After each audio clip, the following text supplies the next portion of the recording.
Om Shri Sairam. All of you good morning students. ఈరోజు మీకు third part అయిన అరణ్యకాండ చెప్తున్నాను. అరణ్యకాండలో 4 మార్క్స్ క్వశ్చన్స్ చెప్తున్నాను. ఇప్పుడు ఫస్ట్ క్వశ్చన్, సీతారాములు దండకారణ్యవాస వృత్తాంతాన్ని తెలపండి, లేదా సీతారాములు పంచవటిని చేరిన వృత్తాంతం. అంటే దండకారణ్యంలో ఉన్న పంచవటికి వాళ్ళు ఏ విధంగా వెళ్ళారు అనే దాన్ని మనం చూస్తున్నాం ఈరోజు. ఆన్సర్ ఏంటంటే సీతారామ లక్ష్మణులు దండకారణ్యంలో ప్రవేశించారు. అంటే ఆ వనంలోకి ప్రవేశించారట. అక్కడ ఎన్నో మునుల ఆశ్రమాలు ఉన్నాయట. అక్కడ యజ్ఞయాగాలు జరుగుతున్నాయి. మునులు వీరికి స్వాగతం పలికారట. వీరు దండక వనం మధ్యకు చేరారు. ఆ వనం మధ్యకు చేరారట. అది వనం మధ్యలోకి వెళ్ళగానే విరాధుడు అనే రాక్షసుడు సీతారామ లక్ష్మణులపై విరుచుకుపడ్డాట. రామలక్ష్మణులను తన భుజాలపై వేసేసుకుని వాడు తీసుకుపోతున్నట్ట. తన భుజాలు అంత బలంగా ఉంటాయంట. ఇద్దరిని ఒకేసారి భుజాల మీద వేసుకుని, చెరో భుజం మీద వేసుకుని తీసుకెళ్లిపోతున్నట్ట. సీత ఏడ్చిందంట.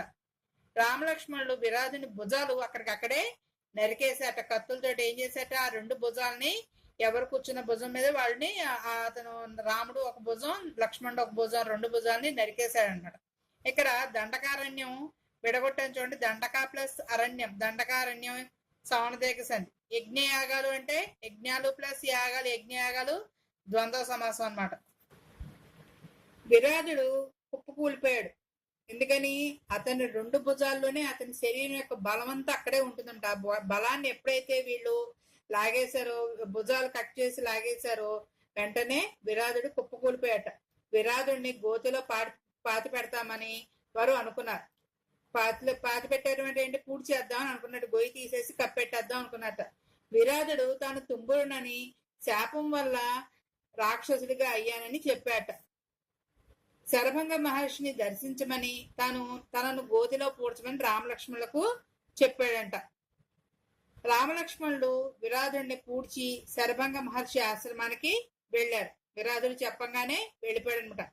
శరభంగ మహర్షి రామదర్శనం కోసం వేచి చూస్తున్నట్టు. రాముడు ఎప్పుడు వస్తాడా, అతనికి తన తపఫలాన్నంతా ఎప్పుడు ఇద్దామా అని వేచి చూస్తున్నాడు అనమాట.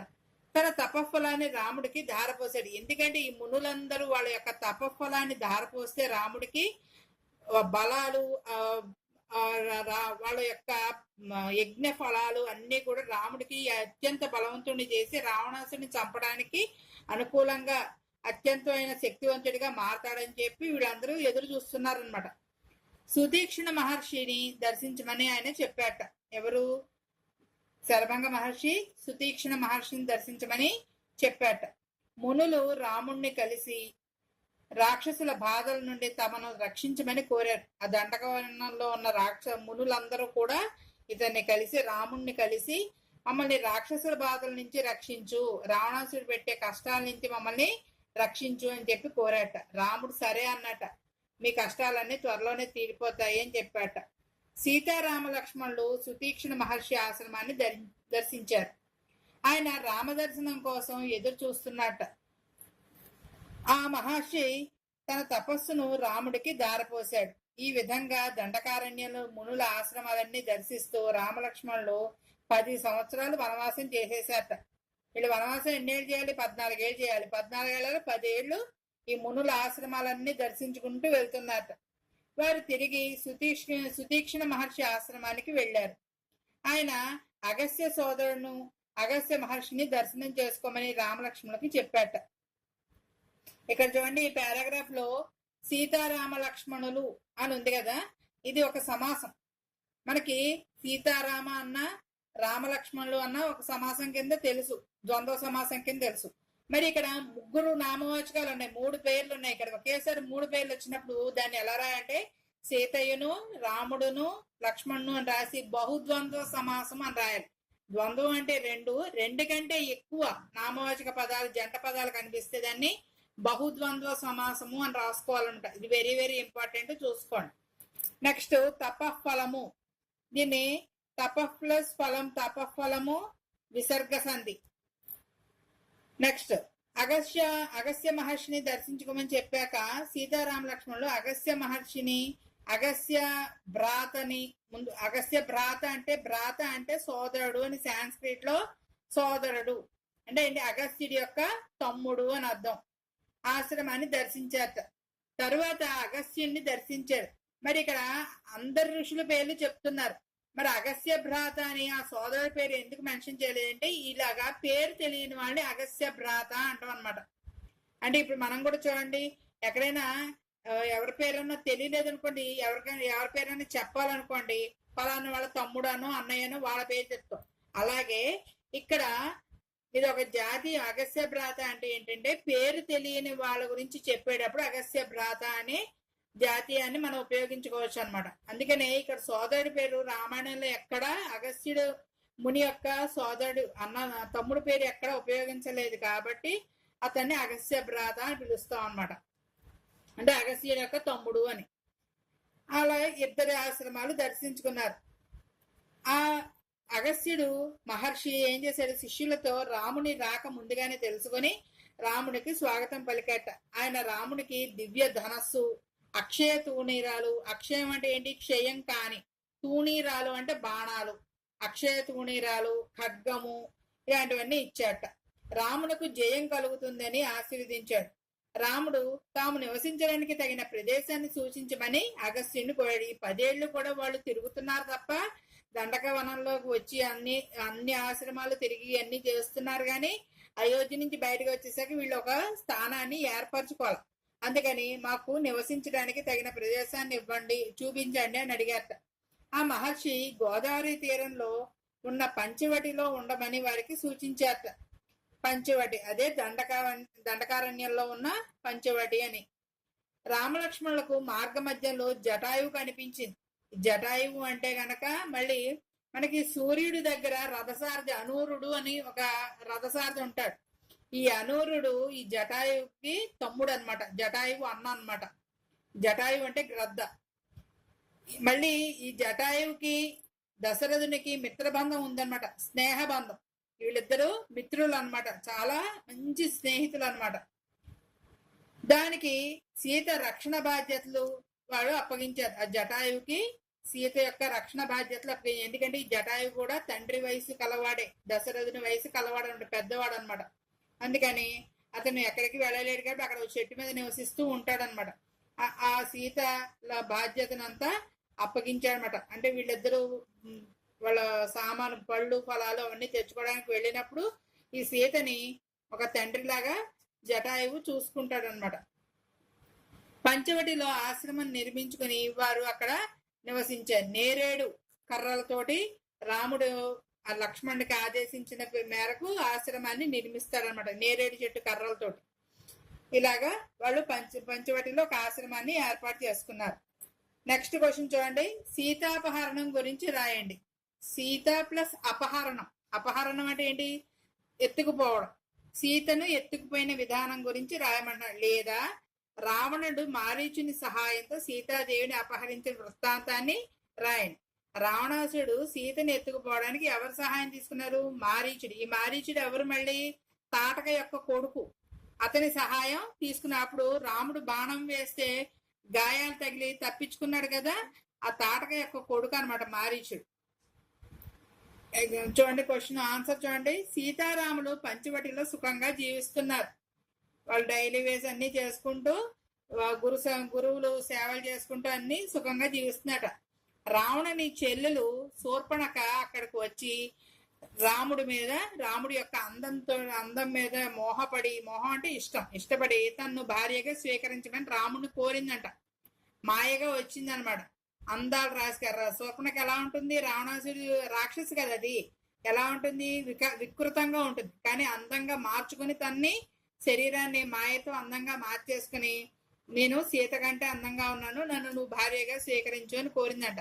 లక్ష్మణుడు శూర్పణఖ యొక్క వికార బుద్ధి తెలుసుకుని, అది అందంగా ఉన్న వికారమైన మనసు తెలుసుకుని ముక్కు చెవులు కోసేశాడనమాట, పక్కకి తీసుకెళ్ళి.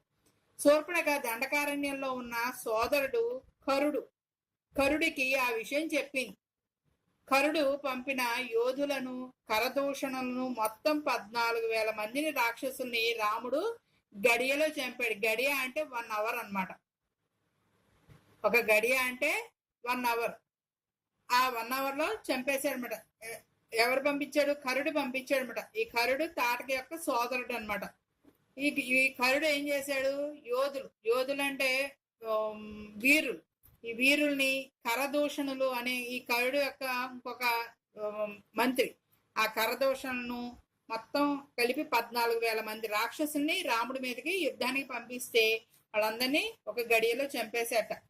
అకంపనుడు అనే గూఢాచారి, మనం సీక్రెట్ ఏజెంట్ అని చెప్తాం కదా, ఈ గూఢాచారి రావణాసుడి యొక్క గూఢాచారి అనమాట ఇతను. ఈ అకంపనుడు అనేవాడు దండకలో రాక్షస సంహారం జరిగిందని రావణాసుడికి వార్తను చేరవేసేశాడు. రావణుడు రాముణ్ణి చంపుతానన్నట్ట. రాముణ్ణి చంపడం దేవాసులకు కూడా అసాధ్యం అని అకంపనుడు చెప్పాట. నా రాక్షస వీరుల్నే చంపుతాడా, నేను రాముణ్ణి చంపుతాను అని చెప్పి కోపంతో ఊగిపోతున్న వాడిని రావణాసుడిని దేవాసురుల్ని చంపడం కూడా అసాధ్యము. దేవాసురులు అంటే ఏంటి? దేవతలు ప్లస్ దేవ ప్లస్ అసురులు. అంటే ఈ దేశం ఏంది? సవన దేశ సందేహం. అలాగే దేవతలు మరియు అసురులు. అసురులు అంటే సురులు అంటే దేవతలు, అసురులు అంటే రాక్షసులు అన్నమాట. దేవతలు మరియు అసురులు ద్వంద్వ సమాసం అయింది. నెక్స్ట్ అసాధ్యము, సాధ్యం కానిది, నంతత్పురుష సమాసం. ఈ దేవాసురులు కూడా అంటే అటు దేవతలకు కానీ ఇటు అసురులకు కూడా కానీ సాధ్యం కాదు. అలాంటిది నువ్వెలా చంపుతావు అని అకంపనుడు అడిగాట. సీతను అపహరించడానికి సూచించాట. సీతను అపహరించు, నీకు సరిపోతుంది, పని ఈజీ అవుతుంది అని చెప్పాట. రావణుడు మారీచుని సహాయం అడిగాడు. మారీచుడు రాముణ్ణి కవ్వించవద్దని రావణాసుడికి సలహా ఇచ్చి, ఎందుకని? రాముడి యొక్క దెబ్బని మారీచుడు ఆల్రెడీ తిని ఉన్నాడు కాబట్టి. ఆ బాణాలతో కొట్టిన దెబ్బని ఎప్పుడు విశ్వామిత్రుడి యాగరక్షణలో మారీచు సుబాహులు ఇద్దరు యాగానికి భంగం కలగజేస్తే ఇద్దరిని చంపేశాడు. ఆ చంపిన వాళ్ళ మారీచుడు ఏమయ్యాడు? గాయాలతో బయటపడ్డాడు. సుబాహుడు చనిపోయాడు అనమాట. ఆగ్నేయాస్త్రంతో సీతేష్ణ అస్త్రంతో చంపాడు కదా. అలాగా ఈ మారీచుడు ఆల్రెడీ ఆ రాముడి యొక్క బాణానికి దెబ్బను రుచి చూశాడు కాబట్టి రాముడిని నువ్వు కవ్వించవద్దు అని రావణాసుడికి సలహా ఇచ్చాట. రావణాసుడు ఏం చేశాడు? శూర్పణఖ ఏం చేసింది ఇక్కడ? అలా సలహా ఇచ్చాక రావణాసుడు వెనకంజి వేశాడు. ఎప్పుడైతే మారీచుడు చెప్పాడో వెంటనే కొంచెం కోపాన్ని తగ్గించుకున్నాడు. కానీ శూర్పణఖ తన అన్న రావణుడికి సీతను అపహరించమని చెప్పిందట. మనకి అయోధ్య కాండలో చూడండి, మందర కైకకి ఎలా దుర్బోధ చేసిందో సేమ్ అలాగే ఇక్కడ శూర్పణఖ ఏం చేసిందంటే తన అన్నకి నా ముక్కు చెవులు కోసేసిన లక్ష్మణుడికి, నన్ను కాదన్న రాముడికి ఆ సీత దక్కకూడదు, నువ్వు సీతను అపహరించి తీసుకువచ్చేయి, లంకలో ఉంచు, నువ్వు బలవంతంగా పెళ్లి చేసుకో అని రాముడికి క్రోధం రాకుండా శోధన అంటే ఏంటి? శోధించడం అంటే ఏడుపు. ఈ రోధనతోటి ఉండేలాగా అతని జీవితకాలం బాధపడేలాగా నువ్వు చెయ్యి అని చెప్పి దుర్బోధని చేసిందనమాట. అలా శూర్పణఖ చేసిన దుర్బోధతోటి రావణాసుడికి అప్పటిదాకా నిశ్చలంగా ఉన్న మనసు ఏమైందంట? ఒక్కసారిగా వికలం అయిపోయిందంట. రావణుడు తిరిగి మారీచుడి దగ్గరికి వెళ్లి సీతాపహరణకు బంగారు లేడిగా మారి తనకు సహాయం చేయమని అడిగాట. ఎందుకని? జనరల్ గా లేడీస్ కి కొంచెం బంగారం అది అంటే కొంచెం అట్రాక్షన్ గా కనిపిస్తుంది కదా. అందులో వనంలో సంచరించే లేడి బంగారు లేడిగా ఉంటే గనక అది ఇంకా మచ్చిక చేసుకుంటారు వాళ్ళు, నా మాయలో తొందరగా పడతారు, సీత తొందరగా పడుతుందని చెప్పి ఏం చేశాడు? బంగారు లేడిగా మారి తనకు సహాయం చేయమన్నట. మారీచుడు హితం చెప్పినా రావణుడు వినలేదు. హితం అంటే ఏంటి? మంచి చెప్పాడు. రాముడి దగ్గరికి నువ్వు వెళ్ళవద్దు, నువ్వు కాలు దువ్వద్దు, అతను విషయం నాకు తెలుసు అని చెప్పాడు.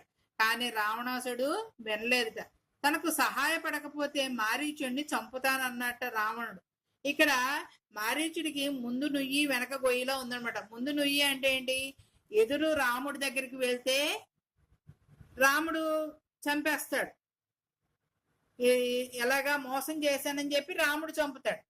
వెనక చూస్తే ఆ సహాయం చేయకపోతే రావణాసుడు చంపుతా అన్నాడు. ఈ రాక్షసుడి చేతిలో చావడం కంటే భగవంతుడైన రాముడి చేతిలో చనిపోవడం అని మంచిదే, నాకు మోక్షం కలుగుతుంది, ముక్తి కలుగుతుంది అని చెప్పి మారీచుడు ఏం చేశాట, బంగారు లేడిగా మారాట. దానితో మారీచుడు బంగారు లేడిగా మారి రాముని ఆశ్రమ ప్రాంతంలో తిరిగాట. ఆ పంచవటి దగ్గర సీతకు కనిపించేలాగా తిరుగుతున్నట. సీత బంగారు లేడిని చూసి ముచ్చట పడిందంట, చాలా ఇష్టపడింది. ఆ బంగారు లేడిని పట్టి తెమ్మని సీత రాముణ్ణి కోరిందంట. నాకు ఇప్పటిదాకా మీరు ఏది ఏది అడగలేదు మిమ్మల్ని, నేను నాకు ఈ బంగారు లేడిని నేను మచ్చిక చేసుకుంటాను, పెంచుకుంటాను, మీరు నాకు ఆ సీత రాముణ్ణి కోరిందంట, నాకు ఆ లేడీని తెచ్చిపెట్టండి అని.